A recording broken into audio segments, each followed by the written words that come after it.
మేము వెళ్ళిన 6 ప్లేసెస్‌లో నాకు ఈ ప్లేస్ అనేది సెకండ్ నచ్చింది. ఫస్ట్ ఏ ప్లేస్ నచ్చిందో అనేది ముందు వీడియోస్‌లో చెప్తాను. ప్లేస్ యొక్క స్పెషాలిటీ ఏంటంటే మనకి ఎగిరేవి, పాకేవి, నడిచేవి అన్ని జంతువులు కూడా మనకిక్కడ శిలల రూపంలో ఉంటాయి. అది కూడా చూడ్డానికి చాలా రియలిస్టిక్‌గా ఉంటాయి.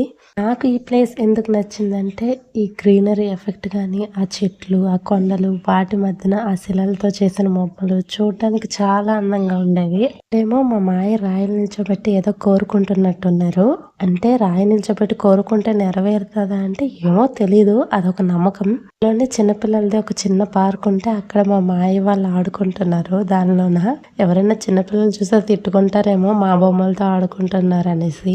చెప్తున్నాను గానీ ఈ ప్లేస్ నేమ్ ఏంటో చెప్పలేదు కదా! ఇదే శిలాతోరణం. అంటే అన్ని శిలల రూపంలో ఉంటాయి కాబట్టి దీనికి శిలాతోరణం అని పెట్టారేమో. పిల్లలతో మాత్రం ఈ ప్లేస్‌కొస్తే వాళ్ళు చాలా ఎంజాయ్ చేస్తారు.